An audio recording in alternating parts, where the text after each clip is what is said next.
Oke, halo teman-teman, selamat pagi. Eh, Alhamdulillah kita bisa berkumpul bersama-sama pada hari ini dan bisa menonton video kita kali ini. Kita sama-sama belajar tentang tasawuf falsafi dan kehidupan sufistik para tokoh falsafi yang akan kami coba untuk jelaskan. Kami dari kelompok 3 yang beranggotakan Anissa Rahmadita, Salsabila Asifa, dan saya sendiri Febin Pratama.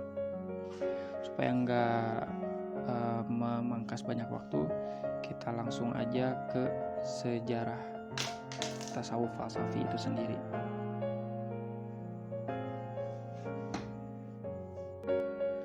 Oke, kita langsung masuk ke sejarah. Dalam sejarah tasawuf falsafi ada dua unsur, yang pertama unsur Islam dan juga unsur luar Islam.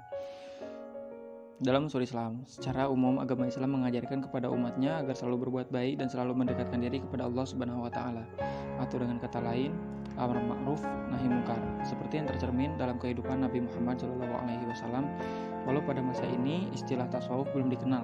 Ketika beliau mengasingkan diri di Gua Hiro menjelang datangnya wahyu, yang dilakukan oleh beliau hanyalah bertafakur, tidak makan dan minum kecuali yang dihalalkan oleh Allah. Hal yang demikian itu merupakan perilaku orang yang zuhud. Jadi intinya dalam unsur Islam kita diajarkan untuk belajar hidup zuhud. Dan unsur di luar Islam, masyarakat Arab pada umumnya menyukai cara kependetaan, khususnya dalam hal latihan jiwa dan ibadah. Hal ini diperkuat oleh Goldziher yang menyatakan bahwa sikap fakir dalam Islam merupakan cabang dari agama Nasrani, dan pakaian wol itu merupakan pakaian yang biasa digunakan oleh para pendeta. Namun hal ini dibantah oleh Al-Taftazani bahwa dalam Islam itu tidak ada sistem kependetaan sebagaimana yang terdapat dalam agama Nasrani. Adanya kesamaan unsur tasawuf dengan Nasrani dalam hal robaniyah tidak berarti Islam mengambil unsur tersebut, karena kehidupan semacam tasawuf merupakan kecenderungan universal yang terdapat dalam semua agama sekalipun berbeda dalam segi formal dan detailnya. Selain unsur Nasrani, masih ada lagi yang dikatakan sebagai sumber tasawuf seperti unsur Yunani, Hindu, Buddha, dan Persia. Kita lanjut masuk ke bagian perkembangan sejarah tasawuf falsafi. Sejarah tasawuf falsafi dalam Islam telah mengalami beberapa fase. Pada abad pertama dan kedua Hijriah mengalami fase asketisme atau zuhud, karena pada masa ini belum dikenal istilah sufi. Pada fase ini bisa dikatakan tasawuf masih sangat murni yang tidak terpengaruh oleh ajaran filsafat. Dan pada abad ini, individu-individu dari kalangan muslim lebih memusatkan dirinya pada hal ibadah. Mereka tidak mementingkan hal duniawi, berpakaian, makan, minum, dan bertempat tinggal. Tokoh yang terkenal pada masa ini adalah Hasan al-Basr dan Robi'ah al-Adawiyah. Pada abad ketiga Hijriah, tasawuf mengalami perkembangan yang sangat pesat, ditandai dengan berbagai macam tasawuf yang berkembang pada masa itu. Secara umum, dapat dikelompokkan menjadi 3 golongan. Yang pertama ada tasawuf yang berintikan ilmu jiwa atau tasawuf murni. Kedua, tasawuf yang terfokus pada petunjuk-petunjuk tentang cara-cara berbuat baik serta cara-cara menghindarkan keburukan, yang biasanya disebut tasawuf akhlaki. Dan yang ketiga adalah tasawuf yang berintikan metafisika. Di dalamnya terkandung ajaran yang melukiskan ketunggalan hakikat yang maha kuasa, yang merupakan satu-satunya yang ada dalam pengertian yang mutlak, serta melukiskan sifat-sifat Tuhan. Selanjutnya pada abad keempat Hijriah, kemajuan tasawuf lebih pesat dibandingkan pada abad ketiga Hijriah. Bisa terlihat pada usaha ulama tasawuf untuk mengembangkan ajaran tasawufnya masing-masing, sehingga kota Baghdad menjadi satu-satunya kota yang terkenal sebagai pusat kegiatan tasawuf yang paling besar.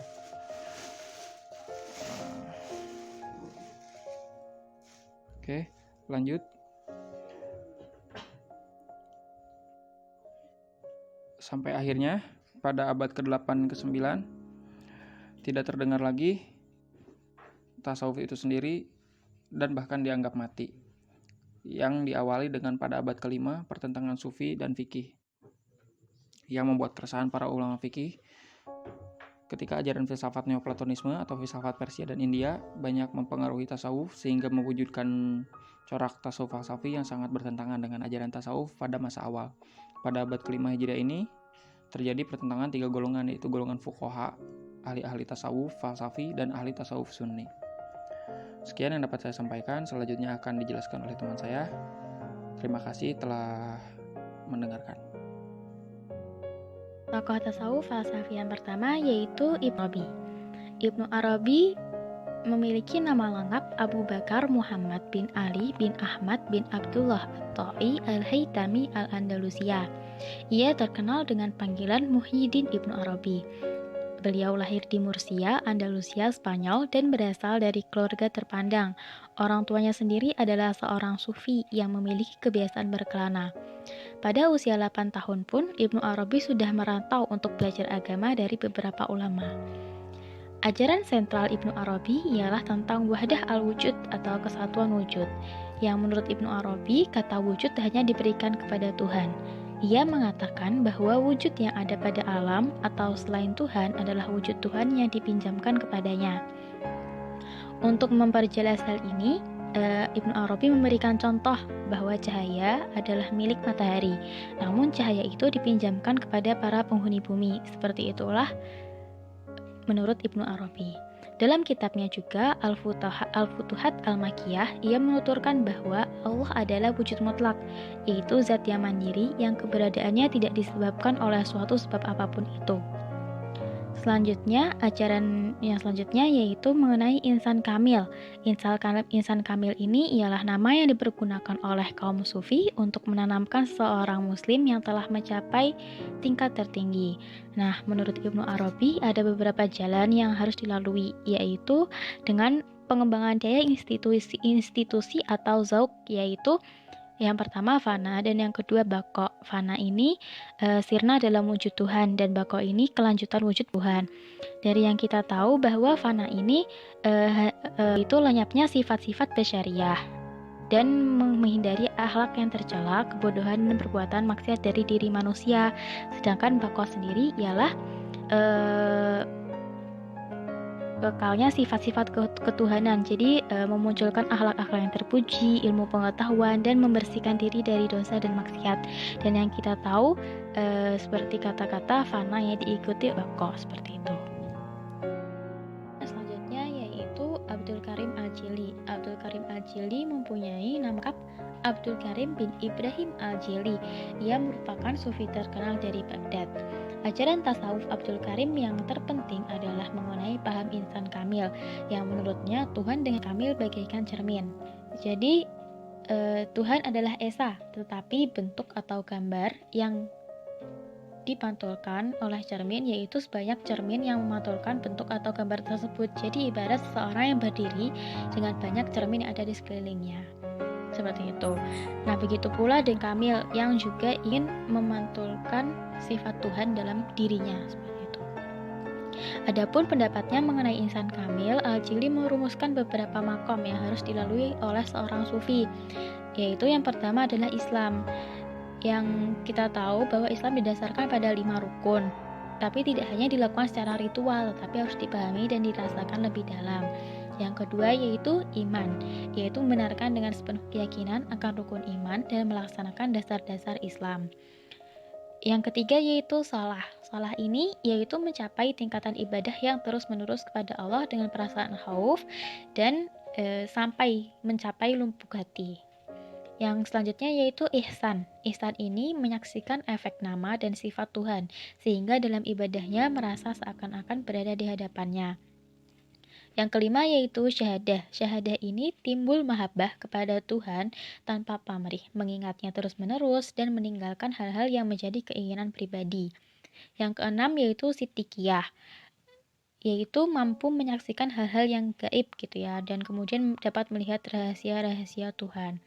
Yang ketujuh yaitu qurbah, yaitu merupakan makom yang memungkinkan kaum sufi dapat menampakkan diri dalam sifat dan nama Tuhan.